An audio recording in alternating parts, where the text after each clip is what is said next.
Sir, आज का एक काफ़ी गंभीर विषय पे जो है प्रेस कॉन्फ्रेंस यहाँ पे रखी गई है। सबसे पहला सवाल ये है, क्या ये केवल प्रेस कॉन्फ्रेंस तक ही सीमित रहेगा?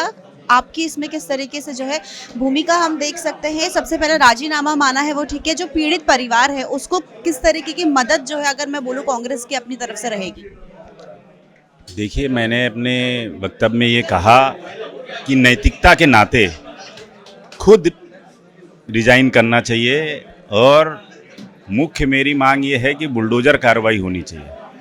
किरीट सोमैया जी हर विषय में आते हैं, कुछ कुछ बोल के जाते हैं, जहर शहर में डालते हैं, लेकिन जब इतना गंभीर विषय है, एक नाबालिग बच्ची की बात है, हिंदू बच्ची की बात है, तब आप आइए, तभी भी आप उनका सपोर्ट करिए, तभी भी आप बोलिए, तब आप उनका राजीनामा मांगिए।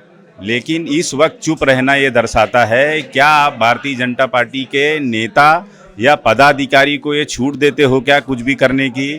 तो ऐसे में एक हैबिचुअल ऑफेंडर जो व्यक्ति है, उसको बारंबार इस तरीके से कई सारे पत्रकारों पे हमला, इस तरीके के कई बार गुनाह दाखिल हो चुके हैं, तो ऐसे में उनको खुद को राजीनामा नैतिकता के आधार पे देना चाहिए।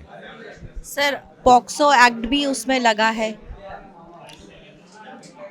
मैंने आपको ये कहा कि एक इंसान होता है जिसके कुछ क्षणिक दुख होते हैं, तकलीफ होती है, उसके बाद वो अलग समय आता है, लेकिन एक बच्ची न जाने कितने वर्षों से एच पर FIR, उसमें कंप्लेनेंट ने ये बाकायदा मेंशन किया है कि पहले इनके दूसरा भाई वो इस तरीके का वीडियो दिखाकर बना लिया था और स्कूल के प्रेमाइसेस के बाथरूम में ये कृत्य करता था।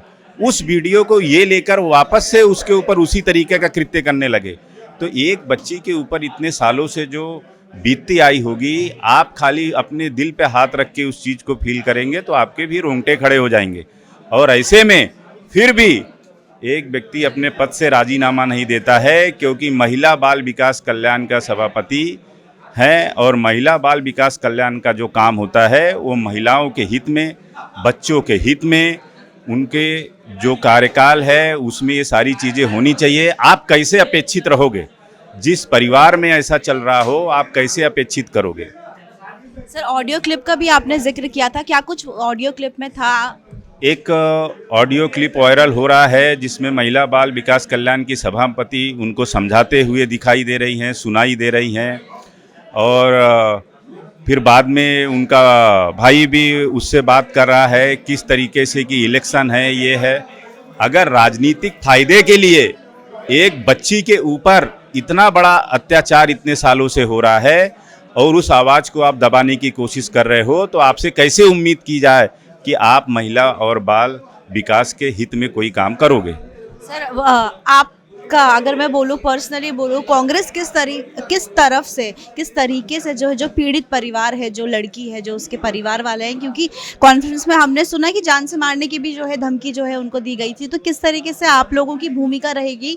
क्या कुछ मदद की, अगर आप बोल रहे हैं कि ये तो खैर कॉन्फ्रेंस कर रहे हैं, इसके अलावा क्या कुछ मदद है जो आप मुहैया करा रहे हो उस पीड़ित लड़की को भी और उसके परिवार को भी?